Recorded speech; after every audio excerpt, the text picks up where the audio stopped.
বল্টু ভাইয়ের চরিত্র ফুলের মতো পবিত্র, নামাজ পড়া একত্র, গাঁজা খাই পাঁচত্ব, গুমচুরিতে পাকাপোক্ত, শয়তানের 1 নম্বর ভক্ত, হুজুরদের জন্য খুবই শক্ত, সুচে খাই গরিবের ভক্ত। কথা বলা যায় না, আপনারা গল্প করলে আমার ডিস্টার্ব হয়, এমন কি ভয় পাচ্ছে না এলে বাস্তবতা অনেক জায়গায় বললে আবার খোঁজ গল্প শুরু হয়। 16 বছরের মায়া তো অনেকের এখনো কাটেনি। কথা কন ভয় পায় না, ভয় পায়, আমি শেষ করে দেব। যে সরকার পালিয়ে গেছে তার কিছু ভক্তরা বের হইয়া মোবাইলের লাইট জ্বলায় মিছিল করতেছে আর বলতেছে ইউনূস সরকার তওবা কর, শেখ হাসিনার পায়ে ধর। আপনি যাত্রার পিছনে মিছিল করতে যান, নেতা পাইছি খান, ট্যাবলেট খান, ট্যাবলেট খান, ট্যাবলেট খান, যেখানে আমরা আছি সেখানে ট্যাবলেট খান, কবরে তোমরা কেন উপরে? নেতার দরদ খুব, নেতা কবরে গেছে আপনিও যান। কথা কন নাকি আপনারা? যাত্রার পিছনে স্লোগান দেন, খালি 1.5 টাকার বিড়ির চা খাইয়া, নির্বাচনের পাতিলের চা আর বৃষ্টি হওয়ার পরে খেরে পালার নিচ দিয়ে যে পানি যায়, দুইটা রং সমান। আপনার চা দিয়ে কেনা যায়, বিড়ি দিয়ে কেনা যায়, 500 টাকা দিয়ে কেনা যায়। আহা কি মুসলমান! কথা কন নাকি আপনারা? চা খায় লাফায় আর কয় বল্টু ভাইয়ের চরিত্র ফুলের মতো পবিত্র, নামাজ পড়া একত্র, গাঁজা খাই পাঁচত্ব, গুমচুরিতে পাকাপোক্ত, শয়তানের 1 নম্বর ভক্ত, হুজুরদের জন্য খুবই শক্ত, সুচে খাই গরিবের ভক্ত। পোস্টারে লেখা আছে গরিবের বন্ধু, ভোট দিয়ে দেখেন গরিবের কয় নাম্বার শত্রু। একটা বয়স্ক ভাতার কাঠ নিবে গেল 2-1000 খায়। এরকম নেতা কিন্তু আপনাদের এলাকায় নাই। সিরাজগঞ্জের নেতার আল্লাহর ওলি, এলে নেতা ভারতে আছে। ভারতের এক উগ্রবাদী নেতা বলে বাংলাদেশে পেঁয়াজ আলু রপ্তানি বন্ধ। এখন ভারতের কৃষক যারা আছে ওরা পেঁয়াজ আলু নিয়ে রাস্তাতে আন্দোলন করতেছে। কথা কয় না কে দাদা কি হয়েছে? কয়েকদিনে মহব্বত শুকে গেছে। বাংলাদেশ একটা সোনার দেশ, এই দেশের সাথে মহব্বত রাখলে তোদের কপাল খুলবে, আর যদি আমাদের বিরোধিতা করো কপাল পুড়বে। ভারতের চিকিৎসা নিতে দেবে না, হাসপাতাল কর্তৃপক্ষ লিখে রাখার জন্য 10% ছাড়।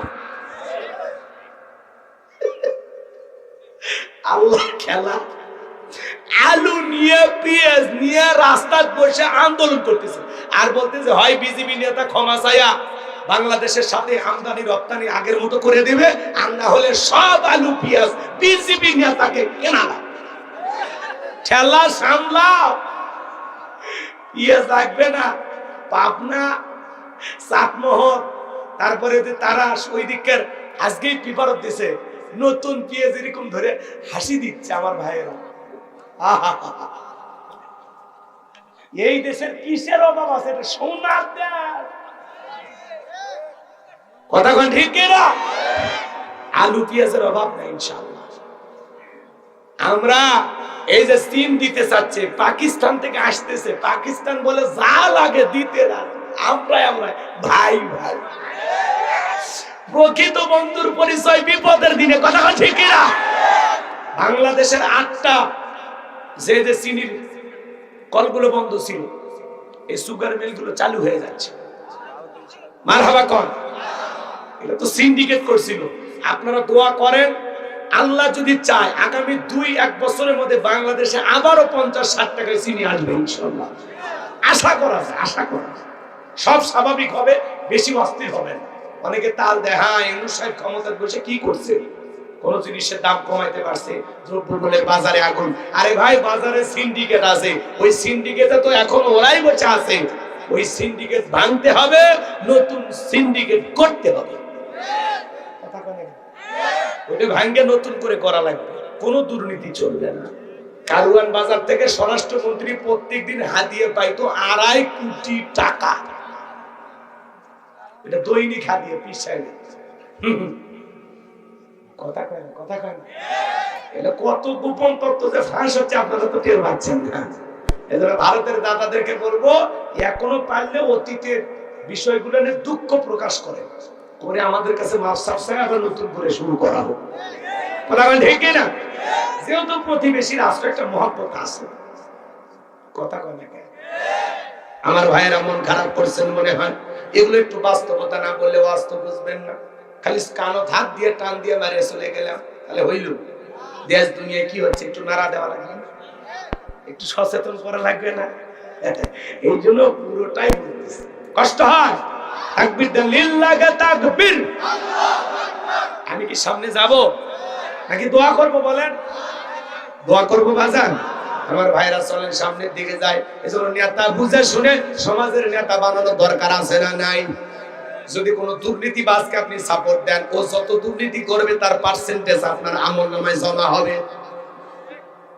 এজন্য কোন দুর্নীতিবাজকে সামনে নির্বাচিত করা যাবে। সৎ মানুষ, ভালো মানুষ, নেককার, দিনদার, আমানতদার, আল্লাহওয়ালা, যাদের কাছে ক্ষমতা গেলে দেশটা নিরাপদ থাকবে, সমাজের সকল মানুষের নিরাপত্তা নিশ্চিত হবে। আল্লাহ এই জমিনের সব অশান্তি দূর করে শান্তির ফয়সালা করে দাও। একটু জোরে বলেন আমিন। আমার ভাইয়েরা, তাহলে গভীর মনোযোগ দিয়ে কথাগুলো শুনে যান। এইবার জেলার তোমরা কাছে যা বলে আপনার স্বপ্নের কথা যে জানে, তার একটা শর্ত আছে। তার নাকি ৭০,০০০ লোককে গ্রেফতার করা হয়েছে, তাদেরকে ছেড়ে না দেওয়া পর্যন্ত সে বের হবে না। বলে শোনো, ওই বাজান যা বলে তুমি তাই করো। সকাল বিকাল, সকালে ঢুকে বিকেলে বের হয়। কিন্তু আপনি গরিব মানুষ, রিক্সা চালান, ভ্যান চালান, আপনি ৬ মাস জেলখানায় থাকলে আপনার পরিবারের লোকজন না খেয়ে মারা যাবে। কথা নেতা যদি বলতো এই আমার জামিনের ব্যবস্থা করা লাগবে না, আমার এই কর্মীরা মহব্বত করে আমার মিছিলে আসছে, এদেরকে গ্রেফতার করা হয়েছে, আমার একটা কর্মী জেলখানায় থাকা অবস্থায় আমি নেতা বাহিরে যাব না। সে নেতা আপনার দুঃখে কাঁদবে, আপনার সুখে হাসবে, আপনার বিপদের পাশে দাঁড়াবে। ৬ মাস আপনার জেলখানায় যদি আপনি থাকেন, কথা বলা যাবে না। আপনারা গল্প করে আমার ডিস্টার্ব হয়, এমনকি ভয় পাচ্ছে না। এলে বাস্তবতা অনেক জায়গায় বললে আবার খোঁজ গল্প শুরু হয়। ১৬ বছরের মায়া তো অনেকের এখনো কাটেনি। কথা কন, ভয় পাই না, ভয় পাই, আমি শেষ করে দেব। জি জি, লিল্লাহি তাকবীর। আমার ভাইরা, যেই নেতা আপনি বিপদে বলে আপনার পরিবারের পাশে দাঁড়াবে, আপনার স্ত্রী সন্তানের মুখে খাবার তুলে দেবে, বিপদের দিনে আপনার পরিবারের খোঁজ খবর নেবে, সেই নেতার পিছনে আপনি মিছিল করেন। যার পিছনে লাগতে বিপদে পড়া যাবে। ওই যে দেখলেন জামালপুরে যে সরকার পালিয়ে গেছে, তার কিছু ভক্তরা বের হয়ে মোবাইলের লাইট জ্বলায় মিছিল করতেছে আর বলতেছে, ইউনূস সরকার তওবা কর, শেখ হাসিনার পায়ে ধর। মিছিল শুনছেন না? ওটা যমুনা টেলিভিশনে নিউজটা প্রচার হয়েছে। কথা কন নাকি আপনারা? ওরা কি বলতেছে? ইউনূস কি কয়? ইউনূস তওবা কর, শেখ হাসিনার পায়ে ধর। কি সাহস! বীর পুরুষ দিনের আলোক মিছিল করে না, এখন রাতের বেলা মোবাইলের লাইট জ্বলে মিছিল করতেছে। কি দিন আইলো! এরা নাকি এখন নিষিদ্ধ সংগঠনের লোক। এর আগে তোমরা কাদেরকে নিষিদ্ধ করেছো, এখন আবার তোমরাই নিষিদ্ধ হয়ে গেলে।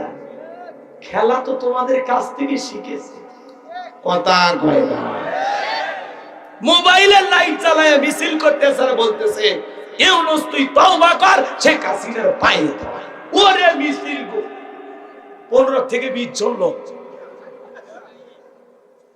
আর যে স্লোগান দিচ্ছে, আমার মনে হয় না একটাও সুস্থ মানুষ, প্রত্যেকটা মনে গাঁজা গাঁজা। একজন তো 2 বার সুবায় বা ছায়া চলে গেছে, টুক করে ফেলে দেব আবার তো, টুক করে ফেলে দেব আবার তো। ইউনূস সাহেবের সে আফসোস, যারে টুক করে পদ্মা সেতু থেকে ফেলাইতে চাইছে, এখন তাই পদ্মা সেতুর উপর দিয়ে গাড়ি নিয়ে ঘুরছে। কথা কয় না কেন? এটার নামে দিন। অহংকার করতে নাই ভাই, কোনো অহংকার করতে নাই। আপনি মানুষকে ঠাট্টা বিদ্রুপ ইনসাল্ট করবেন, আপনার ভাগ্যে উঠে ঝুঁকবে। কথা কন ঠিক কিনা?